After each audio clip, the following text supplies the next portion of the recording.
বিসমিল্লাহির রহমানির রহিম। সুপ্রিয় শিক্ষার্থীরা, আজকে আমরা নবম ও দশম শ্রেণীর উচ্চতর গণিত বিষয়ের অধ্যায় 3 জ্যামিতি জিওমেট্রি উপপাদ্য 5 অ্যাপোলোনিয়াসের উপপাদ্যটা একটু পড়ব।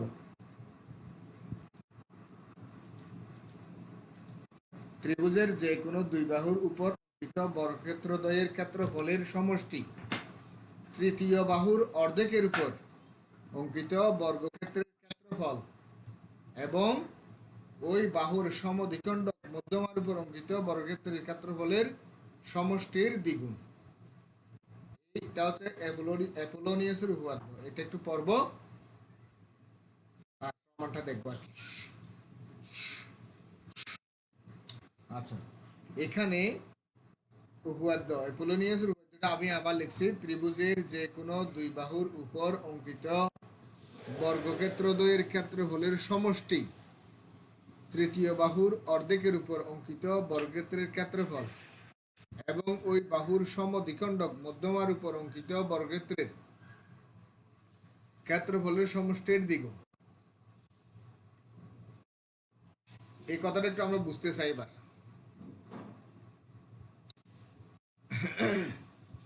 এ বি সি একটা ত্রিভুজ, এ বি সি একটা ত্রিভুজ,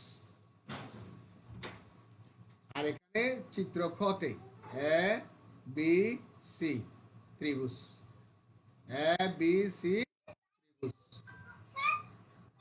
এই ত্রিভুজ দুটার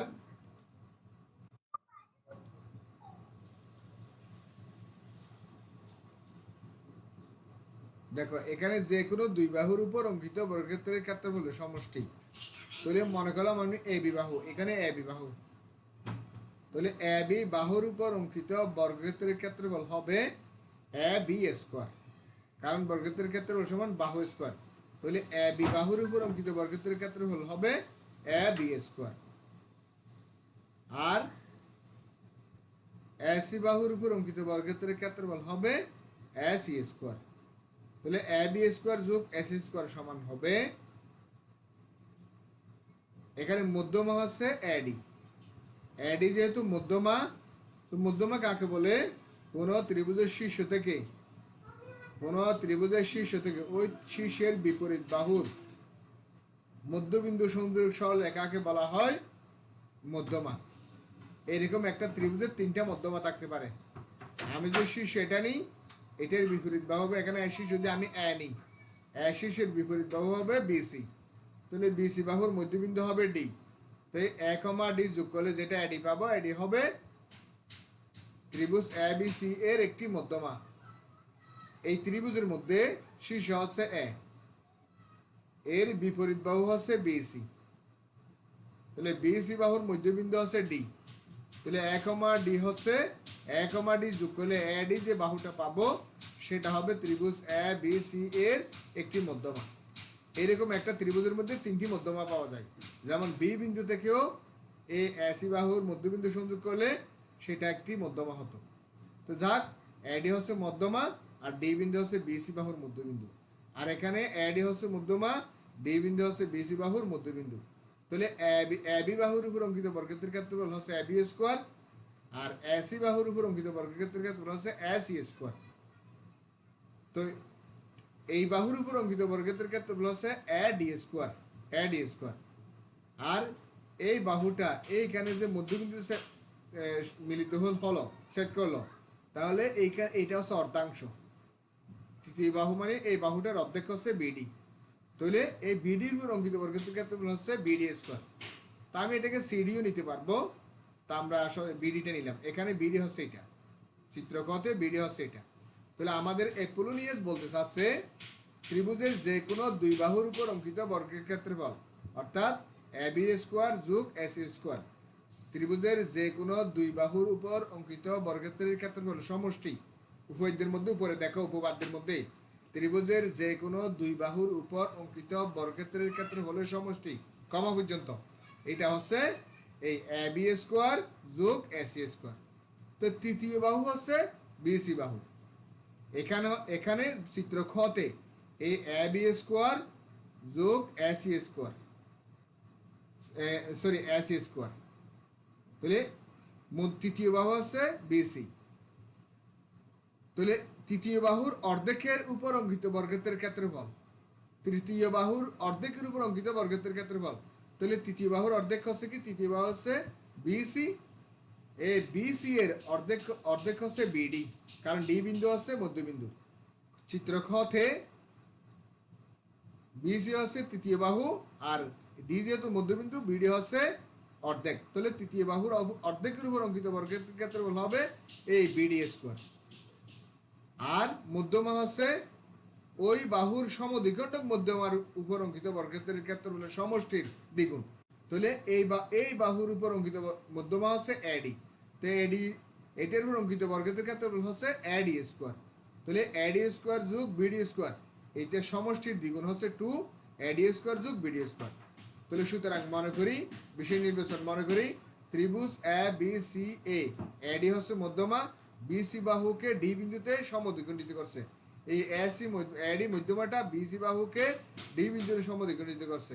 এই এখানে এডি মধ্যমা বিসি বাহুকে ডি বিন্দুতে সমদ্বিখণ্ডিত করেছে। তাহলে এখন আমাকে প্রমাণ করতে হবে যে এই বাহুর উপর অঙ্কিত বর্গক্ষেত্রের ক্ষেত্রফল হচ্ছে এ বি স্কোয়ার যোগ এই বাহুর উপর এসি বাহুর উপর অঙ্কিত বর্গক্ষেত্রের ক্ষেত্রফল হচ্ছে এসি স্কোয়ার। তারপর equal to 2 into eddy square যোগ বিডি স্কোয়ার। চিত্র খতে এ বি স্কোয়ার যোগ AC square equal two 2 into এডি স্কোয়ার যোগ বিডি স্কোয়ার। এটা এখন আমাদেরকে প্রমাণ করতে হবে। এটাই হচ্ছে অ্যাপোলোনিয়াসের উপপাদ্য। এটা কি বুঝতে পেরেছো সবাই? প্রশ্ন আর বিষয় নির্বাচনটা, চিত্রটা বুঝছো? একজনে বুঝছো মনে হয়, আর কেউ আর দুজনে বুঝছো, আর কেউ বুঝে নাই? ওকে, কার কোনো প্রশ্ন আছে? হ্যাঁ, আরেকবার বুঝাবেন? অবশ্যই বুঝাবো। কোথায় বোঝানো সেটা বলো। এই লাইনটাতে এই যে বিডি, মানে পরে চিত্রটাতে বিডি, আবার স্যার এখানে দুইবার কেন? এখানে ফার্স্টটার মধ্যে 2। একটু স্পষ্ট করে বলো, এবং কোন চিত্রের কথা বলতেছো এটা বড় করে বলো প্লিজ। স্যার চিত্র খ এর কথা বলতেছি যে। চিত্র খ এবং চিত্র ক দুইটা দুই আকৃতির। দুটো মিলে কি একটা করতে হবে? যে কোনো চিত্র দুটোটা দিলে ভালো হয়, যে কোনো একটা চিত্র দিয়েও প্রমাণ করা যাবে। তবে এই দুটি চিত্রের মধ্যে একটু খেয়াল করো, এখানে A B C, A B C কি দেখো, এ বি সি ত্রিভুজের এ বিন্দু থেকে লম্ব টানছি, এটা এই লম্ব টানছি, সুতরাং এই লম্ব, এই লম্ব টানছি। তো এই যেহেতু লম্ব টানছি, তাহলে এডি এ এখানে যেটা এডি বাহু আছে তার লম্ব বিক্ষেপ হচ্ছে ডিই। কথা কি বলছি বুঝছো? এটা এটা ডিই, কিভাবে মানে? ডি লম্ব বিক্ষেপ যখন টানছি, এই এডি বাহুর লম্ব বিক্ষেপ যখন বিসি টানছি, মানে লম্ব অভিক্ষেপ কিভাবে টানবে? মনে করে এই বিন্দুতে এখানে লম্ব টানবে, লম্ব টানলে এই রেখার এখান থেকে এটা হচ্ছে এডি বাহুর লম্ব বিক্ষেপ। এগুলো আমরা এর আগের ক্লাস আমরা বলেছিলাম মনে হয়, অনেক চিত্র সহকারে করছি। এটা হচ্ছে এর আগে আমরা উপাদ্য 3 এবং উপাদ্য 4 প্রমাণ করার সময় এগুলো আমরা বলছি। তো এখানে আমরা, এটা হচ্ছে উপাদ্য 3 এর চিত্র, কোনটা? এই চিত্র কটা। আর চিত্র কটা হচ্ছে উপাদ্য 4 থেকে আমরা যে চিত্রটা পেয়েছিলাম এর আগের ক্লাসে, সেই ক্লাসে এটা চিত্র। এইখানে আমরা এই চিত্রের বেলায় পিথাগোরাসের উপপাদ্যের বিস্তৃতি, মানে সূক্ষ্মকোণী ত্রিভুজের ক্ষেত্রে ক্ষেত্রে পিথাগোরাস উপপাদ্যের বিস্তৃতি। একটা মিনিট একটু প্লিজ ওয়েট করো, আমার একটা ফোন আসছে, ফোনটা রিসিভ করতেছি, এরপর আবার আমি কন্টিনিউ করতেছি প্লিজ।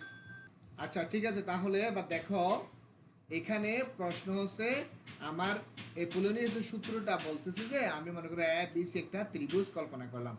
আগে চিত্র খটা দেখো, যে মেয়েটা আমাকে প্রশ্ন করেছো তোমার জন্য বলছি, এবং সবার জন্য দৃষ্টি আকর্ষণ করছি প্লিজ। আমি আবার বলছি এ বি সি একটা ত্রিভুজ। তাহলে এ বি সি ত্রিভুজের মধ্যে এ মানে এডি হচ্ছে মধ্যমা। তো মধ্যমা কাকে বলে? কোন একটা ত্রিভুজের শীর্ষবিন্দু থেকে ওই শীর্ষের বিপরীত বাহুর মধ্যবিন্দু সংযোজক সরল রেখাকে বলা হয় ত্রিভুজের মধ্যমা। এটা হচ্ছে এ চিত্র ক এর কথা। এবার চিত্র খ তে আসো। এ বি সি, এটা হচ্ছে ত্রিভুজ। এ বি সি ত্রিভুজ। এ হচ্ছে শীর্ষ, এই শীর্ষের বিপরীত বাহু হচ্ছে এই বিসি বাহু। বিসি বাহুর মধ্যবিন্দু হচ্ছে ডি। তাহলে ডি আর এ যোগ করলে এডি হবে মধ্যমা। এখন পিথাগোরাসের কথা হচ্ছে, মানে প্রথম চিত্রে আসো, এই বাহুর উপর অঙ্কিত বর্গক্ষেত্রের ক্ষেত্রফল হচ্ছে এ বি স্কোয়ার। এই বাহুর উপর মানে এসি বাহুর উপর অঙ্কিত বর্গক্ষেত্রের ক্ষেত্রফল হচ্ছে এসি স্কোয়ার। আমি আবার বলছি, এ বি বাহুর উপর অঙ্কিত বর্গক্ষেত্রের ক্ষেত্রফল হচ্ছে এ বি স্কোয়ার। কেন? বর্গক্ষেত্রের ক্ষেত্রফল মানে বাহু স্কোয়ার। এই জন্য এ বি বাহুর উপর অঙ্কিত বর্গক্ষেত্রের ক্ষেত্রফল হচ্ছে এ বি স্কোয়ার,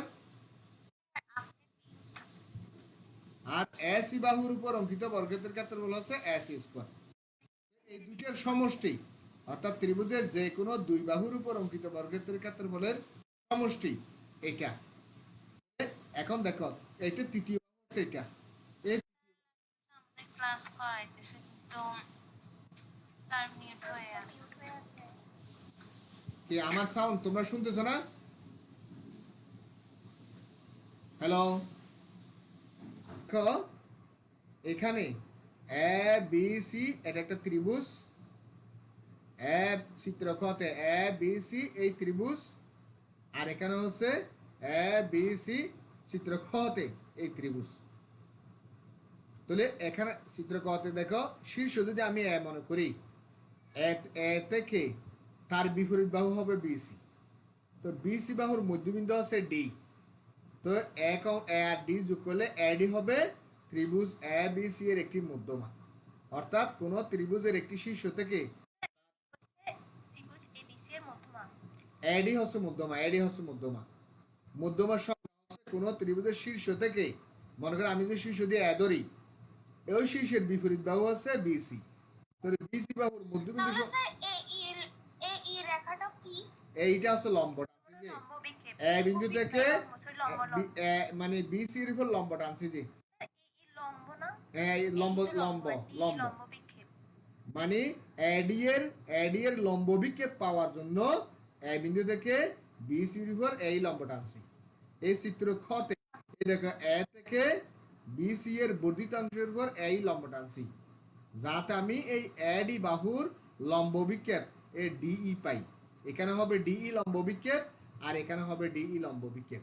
সেটা হচ্ছে আমরা প্রমাণের জন্য আমরা করছি। প্রমাণের জন্য যেটা অতিরিক্ত আমরা যেটা অঙ্কনের কাজটা করি সেই কাজটা এখানে করছি। তো এই কাজটা আমরা অবশ্যই উভয়দ্য 3 এবং উভয়দ্য 4 এর মধ্যে করছিলাম। এই চিত্রটা দেখিয়ে উভয়দ্য 3 এর মধ্যে করছিলাম, এই চিত্রটা উভয়দ্য 4 এর মধ্যে। এখন এই দুইটা চিত্র ব্যবহার করে আমরা এপোলোনিয়াসটা করব। তো দেখো, এখন এপোলোনিয়াসের কথা হচ্ছে এই বাহুর উপর অঙ্কিত বর্গ, মানে এবি বাহুর উপর অঙ্কিত বর্গক্ষেত্রের ক্ষেত্রফল হচ্ছে এবি স্কয়ার, এসি বাহুর উপর অঙ্কিত বর্গক্ষেত্রের ক্ষেত্রফল হচ্ছে এসি স্কয়ার। দুটোটা যোগ করলে তাহলে তৃতীয় বাহু যেটা হবে, এই তৃতীয় বাহুর অর্ধেক হচ্ছে বিডি, যেহেতু ডি বিন্দু মধ্যবিন্দু। তাহলে বিডি এই অংশের উপর অঙ্কিত বর্গক্ষেত্রফল, আর মধ্যমার উপর অঙ্কিত বর্গক্ষেত্রফল হচ্ছে এডি স্কয়ার।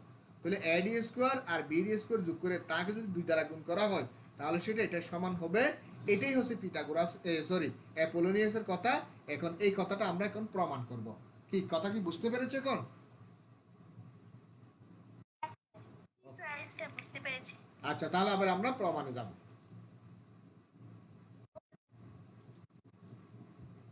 তো প্রমাণের জন্য দেখো, বিসি বাহুর উপর এই দেখো ত্রিভুজ এ বি সি, ত্রিভুজ এ বি সির এই বিসি বাহু, এটা হচ্ছে বিসি বাহু।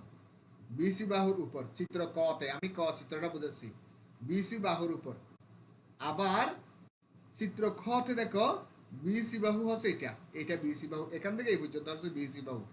এই বিসি বাহুকে যদি আমি একটু বাড়াই, এদিকে বর্ধিত অংশ হবে এটা। তাহলে বিসি বাহুর বর্ধিত অংশের উপর চিত্র ক তে এই লম্ব টানি, এখানে টানছি এই লম্ব, আর এই চিত্রে টানছি এই লম্ব। চিত্র ক তে টানছি দেখো এই লম্ব, আর চিত্র খ তে দেখো এই লম্ব টানছি। চিত্র ক তে বিসি বাহুর উপর এই লম্ব টানছি, আর চিত্র খ তে বিসি বাহুর বর্ধিতাংশের উপর এই লম্ব টানছি। তাহলে দুটোটা চিত্রের মধ্যে ত্রিভুজ এ ত্রিভুজ এ বি ডি এই একটা ত্রিভুজ হলো। এ বি ডি, খেয়াল করো এই ত্রিভুজের মধ্যে চিত্র খতে এ বি ডি, আর এখানে হচ্ছে ত্রিভুজ এ বি ডি। এই দুটোটা ত্রিভুজের মধ্যে দেখো এ ডি বি এই কোণটা হচ্ছে স্থূলকোণ। এখানে এই চিত্রে আসো এ ডি বি এই কোণটা স্থূলকোণ। স্থূলকোণ কাকে বলে? এক সমকোণ অপেক্ষা বড়, দুই সমকোণ অপেক্ষা ছোট কোণকে স্থূলকোণ বলে। কোণ অপেক্ষা ছোট। তো এইটা স্থূলকোণ। এবং বিডি, বিডি দেখো এই বিডি রেখার বর্ধিতাংশ হচ্ছে, মনে করো এখানে বিডি রেখার বর্ধিতাংশের উপর দেখো এখানে এইখানে বিডি রেখার বর্ধিতাংশ যদি আমি এতটুকুন কল্পনা করি, এডি রেখার লম্ব বিক্ষেপ হচ্ছে ডি। আর এই চিত্রের মধ্যে দেখো বিডি যদি আমি এতটুকুন ধরি, তার এখান থেকে এই বর্ধিতাংশ হবে এতটুকুন। এতটুকুনের উপর এই এডি রেখাটার লম্ব বিক্ষেপ হবে এটা ডিই।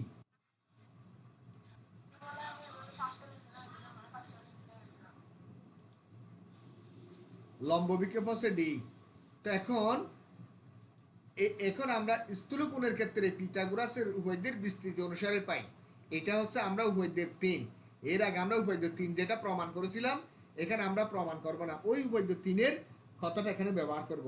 সেটা কি রকম দেখো, এইখানে মনে করে এ বি ডি এই ত্রিভুজ, এ বি ডি এই ত্রিভুজ, এই স্থূলকোণ হচ্ছে ডি কোণ, মানে এ ডি বি এই স্থূলকোণ হচ্ছে এটা। তাহলে স্থূলকোণের বিপরীত বাহু হচ্ছে এ বি। তো এইটার উপর অঙ্কিত বর্গের ক্ষেত্রফল হচ্ছে এ বি স্কোয়ার। তারপর এই বাহুর উপর অঙ্কিত বর্গক্ষেত্রের ক্ষেত্রফল হচ্ছে এডি স্কোয়ার। এই বাহুর উপর অঙ্কিত বর্গক্ষেত্রের ক্ষেত্রফল হচ্ছে বিডি স্কোয়ার প্লাস 2 ইন্টু মানে বিডি মানে এই তৃতীয় বাহুর অর্ধেক, আর এখানকার যে কোনো একটি বাহুর উপর অপর বাহু লম্ব বিক্ষেপ মানে এডি বাহু লম্ব বিক্ষেপ হচ্ছে ডি। এইটা হচ্ছে পিথাগোরাসের উপপাদ্যের বিস্তৃতি। স্থূলকোণের ক্ষেত্রে পিথাগোরাসের উপপাদ্যের বিস্তৃতি এটা আমরা উপপাদ্যের 3-এর মধ্যে প্রমাণ করেছিলাম। এখন আমরা ওখান থেকে কথাটা এখানে লিখছি। তো সুতরাং এখন আবার ত্রিভুজ এ সি ডি, দেখো এ সি ডি এই ত্রিভুজটা কল্পনা করতেছি। এ সি ডি চিত্র কত দেখো, এ সি ডি এর সূক্ষ্মকোণ হচ্ছে এ ডিসি, এটা হচ্ছে সূক্ষ্মকোণ। এ ডিসি এটা হচ্ছে সূক্ষ্মকোণ। চিত্র কতে আসো এ ডিসি বা এ সিডি, এ সিডি, এ সিডি এর মধ্যে এ ডিসি এই কোণটা হচ্ছে সূক্ষ্মকোণ। সূক্ষ্মকোণ কাকে বলে? 90 ডিগ্রি চেয়ে ছোট কোণকে সূক্ষ্মকোণ বলা হয়, এটা 90 ডিগ্রি চেয়ে ছোট। তো এই দুটো সূক্ষ্মকোণ। তো সূক্ষ্মকোণের ক্ষেত্রে চিত্র সিডি রেখার উপর চিত্র দেখো এই সিডি রেখা এটার উপর, সিডি রেখার উপর, আর এখানে হচ্ছে এই সিডি রেখা এতটুকুন তার বর্ধিতাংশের উপর, এই বর্ধিতাংশ হচ্ছে এটা সি, বর্ধিতাংশ এটা এটার উপর এডি এর লম্ব বিক্ষেপ দেখো সিডি এডি এর লম্ব বিক্ষেপ, এখানে এটা হচ্ছে এডি, এই এডি এর লম্ব বিক্ষেপ হচ্ছে ডিই, এখানে হচ্ছে এটা এডি এর লম্ব বিক্ষেপ হচ্ছে ডিই। তো সূক্ষ্মকোণের ক্ষেত্রে পিথাগোরাসের উপপাদ্য অনুসারে পাই, এটা হচ্ছে আমরা উপপাদ্য 5 অনুসারে। তাহলে কি হবে? এই সূক্ষ্মকোণের বিপরীত বাহু হচ্ছে এসি, সূক্ষ্মকোণের বিপরীত বাহু হচ্ছে এসি, তাহলে এসি স্কোয়ার, এখানে সূক্ষ্মকোণের বিপরীত বাহু হচ্ছে এসি, এসি স্কোয়ার সমান, তাহলে এই দুইটা বাহুর উপর অঙ্কিত বর্গক্ষেত্রের ক্ষেত্রফল কি? এডি স্কোয়ার যোগ সিডি স্কোয়ার, এই এডি স্কোয়ার যোগ সিডি স্কোয়ার, এখানে হবে এই এডি স্কোয়ার যোগ সিডি স্কোয়ার মাইনাস, এখানে স্থূলকোণের ক্ষেত্রে প্লাস, সূক্ষ্মকোণের ক্ষেত্রে মাইনাস, মাইনাস 2 ইন্টু, তাহলে তৃতীয় বাহুর অর্ধেক হচ্ছে সিডি আর লম্ব বিক্ষেপ হচ্ছে ডিই, তাহলে সিডি ইন্টু ডিই, এখানে হবে সিডি ইন্টু ডিই হচ্ছে এইটা। তো এখন আমরা এই দুইটা পেলাম, একটা হচ্ছে পিথাগোরাসের উপপাদ্যের স্থূলকোণের ক্ষেত্রে পিথাগোরাসের উপপাদ্যের বিস্তৃতি উপপাদ্য 3, আর এটা হচ্ছে সূক্ষ্মকোণের ক্ষেত্রে পিথাগোরাসের উপপাদ্যের বিস্তৃতি উপপাদ্য 4। এই দুটোটা ব্যবহার করে আমরা এই দুটা পেলাম। এখন একার এই 1 নম্বর আর 2 নম্বর যোগ করব, যোগ করলে কি হয় দেখি। যোগ করলে বাম পাশে এখানে আছে এ বি স্কোয়ার, 1 নম্বর মধ্যে এখানে আছে এ বি স্কোয়ার, এখানে আছে এস স্কোয়ার, তাহলে এ বি স্কোয়ার যোগ এস স্কোয়ার সমান, এখানে ডান পাশে যা 1 নম্বরের মধ্যে ডান পাশে যা আছে AD square plus BD square plus two BD into DE, সেটা এখানে লিখছি। AD square plus BD square plus two BD into DE, এটা এতটুকু লিখলাম। আবার 2 নম্বরের ডান পাশে যেটা সেটা এরপর লিখতেছি। তাহলে AD square plus CD square minus two CD into DE, এতটুকু লিখলাম। এই পর্যন্ত সবাই বুঝছো কিনা বলো এবার?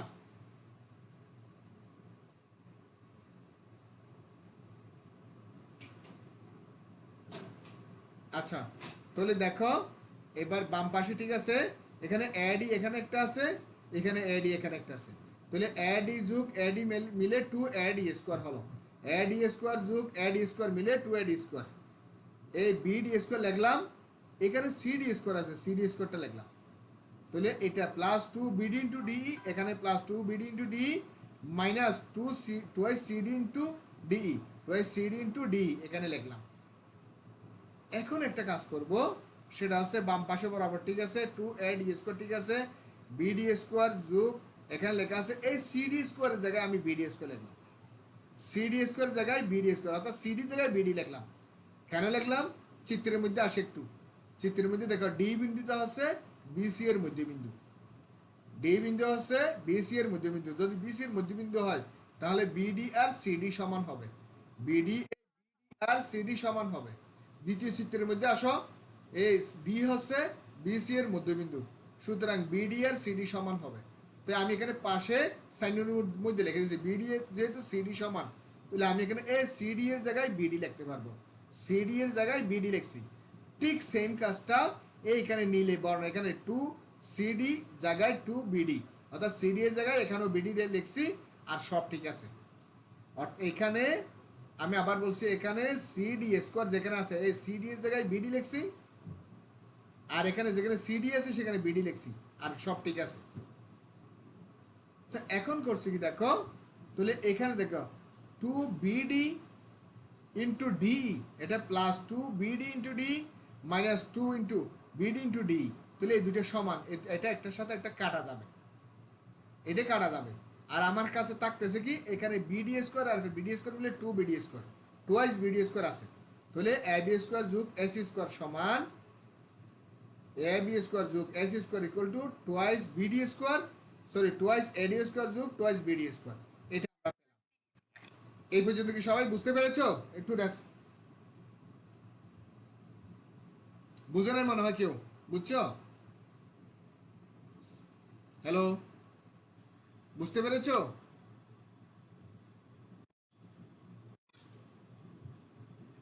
আচ্ছা জি স্যার বুঝতে পারছি। জি স্যার, হ্যাঁ স্যার বুঝতে পেরেছি। আচ্ছা, তো জি এখন স্যার বুঝতে পারছি। তাহলে বুঝতে পারলে একটা কাজ করো তো, এখানে এইখানে টু আছে, টু আছে, টুটা একটু কমন নিয়ে ফেলি, টুটা কমন নিলে, টুটা কমন নিলে এটা আসে কিনা দেখো তো। এই এ বি স্কোয়ার যোগ এসি স্কোয়ার সমান টু ইন্টু এডি স্কোয়ার যোগ বি, প্রমাণিত। এই তো প্রমাণ হয়ে গেছে। এখন বলো এটা সবাই বুঝছো কিনা বলো একটু প্লিজ, সবাই বুঝছো কিনা বলো? ইয়েস স্যার বুঝছি। ওকে, স্যার, আপনি যদি দ্বিতীয় অধ্যায়ের অ্যাসাইনমেন্ট সম্পর্কে একটু ধারণা দিতেন আমাদেরকে, যেটা দিয়েছে অষ্টম সপ্তাহে, তাহলে একটু ভালো হতো স্যার। আচ্ছা তাহলে